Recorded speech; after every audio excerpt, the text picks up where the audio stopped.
Okay right అన్న నమస్తే. నమస్తేనే. ఇక్కడ హన్మకొండ ప్రాపర్ ఇక్కడ ప్రాపర్ ఇక్కడ. ఓకే ఎంపీ ఎలక్షన్స్ రాబోతా ఉన్నాయి కదన్నా, పబ్లిక్ ఏమనుకుంటా ఉన్నారు, ఎవరు ఉండాలి? మోదీకి 2 సార్లు అవకాశం ఇచ్చినాం, ఆయనే ఉండాలని కోరుకుంటారా, మార్పు ఏమైనా కోరుకుంటారా? అయితే రాష్ట్ర గవర్నమెంట్ వేరు, సెంట్రల్ గవర్నమెంట్ వేరు. సెంట్రల్లో ఎవరైనా కోరుకునేది బీజేపీ గవర్నమెంట్ కావాలని కోరుకుంటున్నారు. రాష్ట్రానికి ఆలోచించకుండా కొంతమంది ఏంటంటే బీజేపీకి వేసేటోళ్ళు కూడా టీఆర్ఎస్కి వెళ్తాన ఆలోచనతో కాంగ్రెస్కి వేసిండు ఎమ్మెల్యే ఎలక్షన్. కానీ ఎంపీ ఎలక్షన్ మాత్రం టోటల్ కూడా యూత్ కానీ ఎవరు కానీ అంతా బీజేపీ సైడ్ వేస్తారు. ఎందుకంటే దేశానికి కావాల్సింది మోడీ, కాంగ్రెస్ గవర్నమెంట్ కాదు. 60 సంవత్సరాల పరిపాలనకు ఈ 10 సంవత్సరాల మోడీ పరిపాలనకు చాలా తేడా ఉన్నది. కాబట్టి సెంట్రల్లో కూడా ప్రతి ఒక్కరు కూడా మోడీ కావాలనుకున్నాం. మోడీ అనేది ముస్లింలకు వ్యతిరేకం కాదు.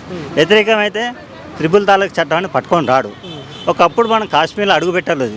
370 ఆర్టికల్ తీసేసిన తర్వాత కాశ్మీర్లో అడుగుపెట్టడు కాదు, ఎంతోమంది సెలబ్రిటీ కూడా పోయే పరిస్థితి. 400 సంవత్సరాల కింద రామజన్మభూమి కూడా ఎటువంటి ఆలోచన లేకుండా ఒక క్వశ్చన్ గొడవలు అవుతాయి, ఎటువంటి గొడవలకు కూడా సాల్వ్ చేసారు. కాబట్టి సెంట్రల్ ఈసారి కంపల్సరీ కూడా నరేంద్ర మోడీ గవర్నమెంట్ కావాలని కోరుకుంటున్నారు. ఇక్కడ క్యాండిడేట్లను కాకుండా మోడీని చూసి ఓటేస్తారన్న ఆలోచన కూడా ప్రతి ఒక్కరి దగ్గర ఉన్నది. ఇప్పుడు మొన్న కేసీఆర్కి 2 సార్లు అవకాశం ఇస్తే మార్పు కోరుకున్నాం కదా, మోదీని కూడా మారిస్తే కాంగ్రెస్ పార్టీకి అవకాశం ఇస్తే ఇక్కడ స్టేట్లో కాంగ్రెస్ ఉంది, సెంట్రల్లో వాళ్ళు ఉంటే ఇంకెక్కువ డెవలప్మెంట్ చేయగలుగుతారు కదా. సెంట్రల్ అంటే 60 సంవత్సరాలు ఉన్న కాంగ్రెస్ పరిపాలన చూసినాం, ఈ 10 సంవత్సరాల మోడీ పరిపాలన చూసినాం. 10 సంవత్సరాల మోడీ పరిపాలన 60 సంవత్సరాల కాంగ్రెస్ పరిపాలన చాలా తేడా ఉన్నది. ఒకప్పుడు కాంగ్రెస్ 60 సంవత్సరాలు 70 సంవత్సరాల పరిపాలనకు 10 సంవత్సరాల పరిపాలనకు చాలా తేడా వచ్చింది. ఈ కాంగ్రెస్ గవర్నమెంట్లో ఏంటంటే అన్ని ఉచిత పథకాల వల్ల ఏంటంటే అంత సొమ్మరిపోతులు అయిపోతారు. ఇప్పుడు మన ఎమ్మెల్యే ఎలక్షన్ అప్పుడు ఏం చేసిందంటే 6 సూత్రాలను పట్టుకొని వచ్చిండు. ఓన్లీ ఒక బస్సు ప్రయాణం ఫ్రీగా ఇస్తే ఆడోళ్ళకి కొట్టుకుంటున్నారు.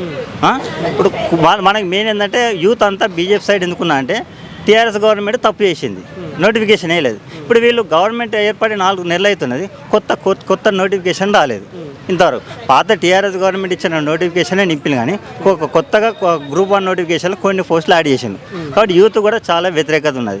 ఇప్పుడు వాళ్ళు కూడా ఏంటంటే కొంతమందికి పూర్తిగా రైతు బంధు రాలని ఆలోచన, ఈ 2500 పెన్షన్ ప్రతి మహిళకు అన్నారు, అది కూడా రాలేదు. 4000 పెన్షన్ అన్న రాలేదు. అసలు వాస్తవంగా ఏంటంటే ఈ ఉచిత పథకాలే వద్దు. కాబట్టి ఈ ఉచిత పథకాల వల్ల దేశం అనేది అభివృద్ధి చెందదు. కాబట్టి మోడీ గవర్నమెంట్లో మాత్రం ఈ పథకాలు ఉండే కాబట్టి మోడీ గవర్నమెంట్ సెంట్రల్ రావాలని కోరుకుంటున్నారు. ఇక్కడ 3 అభ్యర్థులు ఉన్నారు కదా, సో కావ్య, ఆరు రమేష్, సుధీర్ కుమార్, ముగ్గురులో అభ్యర్థి పరంగా ఎవరు బెస్ట్? ఎవరు అభ్యర్థి కాదు, అక్కడ అభ్యర్థితో సంబంధం లేదు. సెంట్రల్ ఎవరు ఉన్నారు? మోడీ. అప్పుడు ఒకనొక టైంలో ఏంది కేసీఆర్ చూసి వచ్చింది. ఇప్పుడు కూడా అభ్యర్థి కాకుండా సెంట్రల్ మోడీని చూసి ఓటేయాలని కోరుకున్నాం. రమేష్ అని కాదు, సెంట్రల్ ఎవరు ఉన్నారు? బీజేపీ గవర్నమెంట్ అయితే ప్రధాని ఎవరు?